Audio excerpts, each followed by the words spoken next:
Hello, ladies and gentlemen. Welcome back to the Royal Red Zone channel, where we keep it no holds barred, no flags thrown. Right now, I'm going to be doing the recap, review, whatever you want to call, of Smackdown. This is not going to be long because, quite frankly, this show sucked. And I am sitting outside my beauty salon waiting to go get my hair done. So I'm just going to go ahead and get this out of the way while I'm sitting here waiting, because I don't really want to talk about this, but I do it for y'all because I love y'all. So if you're new to the channel, hit that subscribe button. If you're old to the channel, hit that like button. Thank you guys for choosing the Royal Red Zone, where we keep it no holds barred and no flags thrown. Y'all already know what's up, so we're gonna keep it real now and get on into it. So first segment, Cody Rhodes and The Rock. That's just the kickoff of SmackDown, with R-Truth in there eating all of Cody Rhodes' food and, letting him know that, like, he should go ahead and accept it because he wants to be in one of his movies and stuff like that. He's in there eating his shrimp kebab and eating all of his food, and just not, everyone else is telling Cody no, but R-Truth obviously is the dumb idiot telling him yes. So basically, The Rock is going to come out tonight later at the end of the show. That was what they were hyping up. The Rock coming out at the end of the show and Cody basically making his decision. Next up, we had a U.S. title contenders match. Number one contenders match, I'm sorry. It was between Andrade and Braun Strowman. And then there was another one between LA Knight and Santos Escobar. Hayes beat Braun Strowman. And then LA Knight beat Santos Escobar. They both moved on to the triple threat match versus Jacob Fatu. And then Andrade fought Jacob Fatu. And Jacob Fatu beat Andrade. So then they were all going to be in the triple threat for later tonight. Then we had the women. Trish Stratus and Tiffany Stratton were in an argument with Chelsea Green. Chelsea Green's from Canada, but for some odd reason she was... You know how when people go to a certain city and they badmouth the city? For some odd reason, Trish Stratus, who's from Canada, from Toronto, was badmouthing Toronto. I don't know why, but that's what they decided to do. So Trish and Tiffany were out there in their little Toronto Maple Leafs jerseys, looking like a bunch of idiots, saying it's Trishy and Tiffy time. It was annoying and boring, and they're just hyping up their match for Nia Jax and Candice LeRae at the Elimination Chamber, which nobody will be watching. Yeah, that's it. Kevin Owens and Sami Zayn had another video vignette, and they were just basically talking about how they're going to kill each other and they're no longer friends and whatever else. It was just stupid. Kevin, no one cares about that. Again, like I keep saying, it's unsanctioned, it's no referee, it's unofficial, all that stupidity. But WWE is going to be providing a ring. They're going to be providing a place for them to fight. They're going to be providing all these things for them, but it's unsanctioned. How does that make sense? So, whatever.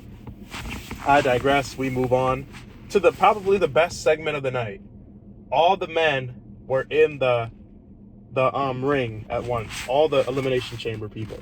Damian Priest, CM Punk, Seth Rollins came out there looking like freaking captain. He came out there looking like a Tampa Bay Buccaneer, but like a zesty version. Easily wearing Becky Lynch's clothing. That dude is so zesty. Came out in his wife's clothes. And then, who else came out? Damian Priest, Drew McIntyre was out there whining like usual. They were calling him out. And then there's two left. I'm going to tell you what happened right now, but I'm not going to tell you which is which. All of a sudden, while CM Punk is talking, John Cena, the greatest of all time, so quote unquote, his music hits. And the arena just erupts. People are in there headbutting each other. People are in there shaking hands. People are in there jacking off, doing all that they can do because John Cena's returned. And guess what happens next? Out comes Logan Paul, which I thought this segment was really, really funny. Very funny. The Miz did this too. Right after WrestleMania, The Miz did this. He was like, or I think it was leading up to WrestleMania. He was like, introducing John Cena. And then The Miz came out and he was wearing all of John Cena's stuff. And then I think The Miz also had an invisible match against John Cena, which was so funny because every time they bring back John Cena, it pops the crowd. It's just funny. And then I'm going to go on a little bit of a rant here for just like 5 seconds. Let me just break away from this. John Cena is a scrub and a bum. He doesn't deserve the moniker of greatest of all time anymore, in my opinion. Obviously, he is, but to just come out there and lie to the people about I'm the greatest of all time and I want my 17th championship and you have to earn stuff in the WWE. A couple years ago, John Cena would have absolutely raped or flamed the person who was doing what he's doing, showing up and just lying to the fans. He absolutely cut a horrible promo on The Rock. When The Rock was part-time, The Rock was literally the Antichrist for being part-time. And now this dude wants to go pursue fake movies and do all this other stuff. He's literally a hypocrite. Everyone in the WWE is just a bunch of hypocrites. Hypocritical. John Cena's now part-time when he used to carry the company on his back. Cody Rhodes is now part-time when he used to say he was the best champion and he's going to be a fighting champion and all this other dumb stuff. He's not even living up to his stuff. And it's just stupid. Triple H is a hypocrite.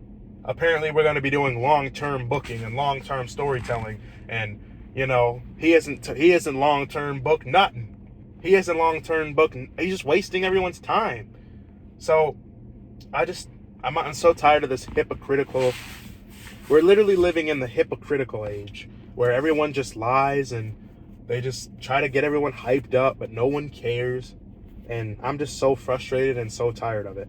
That's why I'm not going to analyze or give you my opinion on this show, because nothing happened. This is the go-home show and supposed to be getting people hyped for Elimination Chamber, but no one's hyped because nothing's changed. It's all this. You could literally have not watched this show for, I don't know, 2 months, and you'd be just fine picking it up right where you are right now, because this stuff is terrible and garbage. No one wants to watch this. So that's just how I feel. But it was funny when Logan Paul came out and exposed that hypocrite John Cena. Quite frankly, John Cena should not win the Elimination Chamber. He shouldn't have won the Royal Rumble. I mean, in real life he should, but this is a fake sport. He should not win it because there's too many people who actually show up and put the time in. In my opinion, it should be between probably, you guys are probably going to hate this, but probably like Damian Priest or Drew McIntyre, Seth Rollins, like one of them. Like, seriously, like those are the people who should win. I don't even think CM Punk should win it because he's old and fat and like just terrible. He wouldn't be a good champion. If CM Punk is to win it, he should lose it like the next day or something, because he's not gonna have more of a career left either. So I think you should give it to one of these a little bit, like, I mean, they're not that much younger, but give it to one of these quote-unquote younger guys. Let them actually have real reigns, because they're actually going to show up and defend it. Maybe, I don't know. But who knows?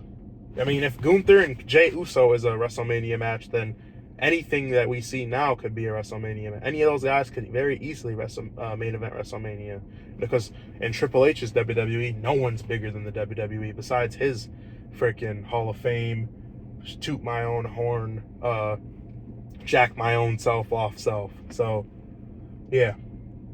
Last segment was Michael Cole. Well, before I get to that, the last match of the night was between LA Knight, Carmelo Hayes, and Jacob Fat Poo, which we all knew that LA Knight was going to win because Shinsuke Nakamura's brother happened to pass away. Shout out C-Jax for telling me that.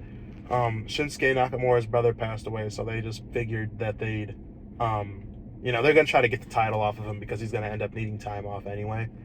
So, probably going to take the title off of him, give it to LA Knight at Elimination Chamber. And, yeah, that's it for that. And finally, the last match of the night was, or the last segment of the night was Cody Rhodes. He came out and he talked to Michael Cole. Michael Cole was just basically interrogating him, asking him, how are you going to, be a hypocrite? How are you going to take The Rock's offer when you already have everything in the world? The Rock's offer doesn't even make sense. Quite frankly, the only person who would make sense is Drew McIntyre, because Drew McIntyre has been battered and bruised and beat down and destroyed. Drew McIntyre is like the only person in the WWE who would need that offer. But WWE wants to do this weird corporate champion thing where, I don't know, they just want to be stupid and don't break my heart, Cody. And basically, the Rock brings out a Ford Raptor wrapped in it says American Nightmare Cody Rhodes, and he's been showering him with gifts and wants him to accept it and all this other stuff. And The Rock cut a terrible promo telling them that I need your soul, and he brought out a gate belt with Cody's soul on it and shout out his mom, and it had the date of his dad's death, and it was just horrible. It was a horrible segment. It was captivating and intriguing, but it would be good if Cody's character went through adversity, and like it actually made sense of why Cody would have to give up his soul. But Cody doesn't need to give up his soul. It doesn't even make sense. There's no reason for him to give up his soul. So it's not captivating. It's not making sense. It's horrible booking and horrible TV. So the show cuts to black after the Raptor gets brought out, and then The Rock ends his message, gets on the plane, and he's heading to Toronto. But big time waster, big waste of our night. Just terrible. Everyone in this company deserves to be fired, and they just need to start fresh. I can't wait to see the number of this tonight. USA Network's probably going to be disappointed again because the WWE sucks. As long as Triple H is involved, they're going to blame this on Road Dogg, but it's Triple H who gets the okay it. So Triple H literally brought back Road Dogg so that he wouldn't have to suffer the consequences of the show being so terrible. But whatever. This show gets if I could give this a rating, I'd get negative. The only good thing about this show was probably Logan Paul coming out as John Cena and exposing that hypocritical bum. And yeah. And where's Roman Reigns, to be honest? Where's Roman Reigns? Where's John Cena? Where's Roman Reigns? This is just stupid. So, yeah, quite frankly, this show gets a -3. Wrestling sucks. And I'll see you guys in my Elimination Chamber review, which is probably going to be garbage. So get ready for that. That's it. No holds barred, no flags thrown. Hit that like button, hit that subscribe button. Thank you guys for tuning into the channel, and we will see you guys later. Peace out.